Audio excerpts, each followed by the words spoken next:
Hi there, my name is Tomiwa, and I'm here to talk about a blockchain solution for trademarking digital content. The goal is to enable creators earn and secure their intellectual property on the blockchain. So, what are the challenges? Creators face a lot of challenges. Digital creators face a lot of challenges in monitoring and enforcing unauthorized usage of their content. If their content gets duplicated and pirated online, and they lack the effective tools to monetize their contents. Particularly earn usage rights or royalties, and at times they struggle to prove ownership of their content. There's no single source of truth. This is where this solution would solve this problem by enabling digital creators to register their intellectual property and earn from it. The system will have an AI crawler service that searches for instances of unauthorized usage and serves the violator a means to pay for the license for a period, or they remove the contents from their page. There will also be a means to pursue legal action. Currently there are no existing decentralized solutions on blockchain for this. The closest is Redpoint anti-piracy solution, and it's centralized. So what blockchain to build on? There are many blockchains that exist. There's Ethereum, the Polygon, Solana, you know, the Binance and the Polkadot, blockchain. And there are different categories to classify them: scalability, latency, cost. For example, Ethereum has the the transactions per second in terms of throughput. Transactions per second is not as high as Polygon. Polygon has about 7,000, handles about 7,000 transactions per second. And Solana, quite similar, as a theoretical 65,000, and other chains too. For latency, Polygon has a low latency, that's time to confirm a transaction. Solana is way lower. Ethereum has high gas fees. Polygon, the gas fee is quite low.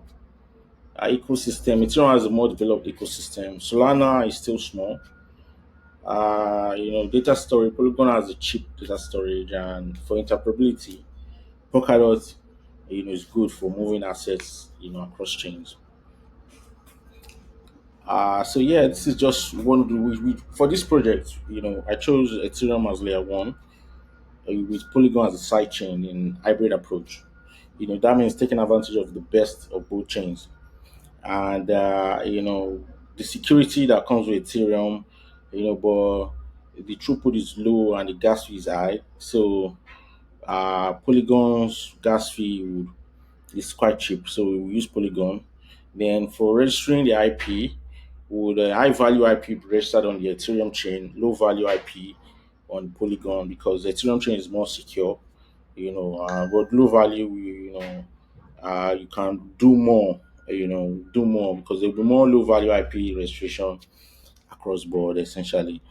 Payment generally Polygon, payments for IP and right to use licenses. But the data will be checkpointed to Ethereum for security. The minting will also be on Polygon too, and checkpointed. Minting of the NFT on checkpointed to Ethereum. High value NFTs will be minted on the Ethereum chain directly. Uh, storage storage is cheaper on Polygon. It will be expensive, but we can use off-chain storages like Cloud, Airwave, and IPFS. Alternative blockchain, the BNB, Binance Smart Chain blockchain, Polkadot, Solana. We've talked about that. Product BNB chain not decentralized enough, low throughput. Solana, small ecosystem. a bit expensive storage. So on to the next. This will be the architecture for our project. You have the clients come through the access front end. This will be the interface. Then you have the IP registration service.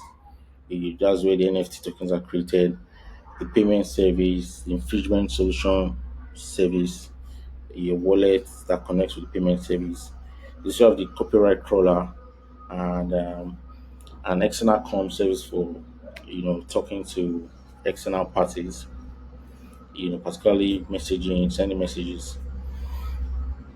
So yeah, you have your digital content IP registration facilitates that service. The IP registration facilitates submission of digital content metadata. You submit your IP registered on blockchain, the proof the NFT is generated, the cryptographic proof of ownership as well. Infringement solution, manages payments, manages enforces payments, automates licenses, that's the period, how long it takes, keeps records on those, verifies the time to use, and handles escalations and communication when needed. AI crawling is going to be off chain. Yeah, we'll be scraping the internet and searching for instances of similar content. It will be integrated. There will be an API, for to connect to do all that. An external API will connect through with the Oracle to execute and fetch data where needed. The payment service for paying. This will handle all payments, centralized payments for registering IP, and for also right to use payments. That's the license payments. Smart contracts will power all these. Virtually everything is going to be powered through its smart contracts. We can see smart contracts powers all the service. That's the logic and the triggers different events as the need be. Also supports payments. So yeah, and challenges security versus scalability, because we're using two chains. So we're using Ethereum for security and Polygon for scalability. So high value IPs will be majorly on Ethereum. Low value IPs will be on Polygon. Transactions will be checkpointed to Ethereum because a lot of transactions are coming. So weighing the pros and cons. Well, the checkpointing should help, but sometimes things can, be a challenge. So as well as cost on Ethereum is quite high too, so one has to manage that.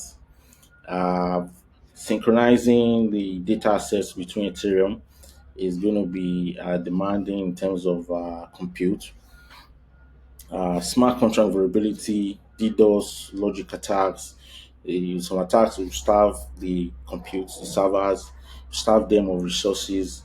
So one has to be careful, and the logic in the smart contracts to be the logic has to be all right. User experience, some users might not know their way around, so that would be a challenge. And the legal, each country have their own legal requirements, so it's important to take note of that. So uh, I guess that's pretty much it.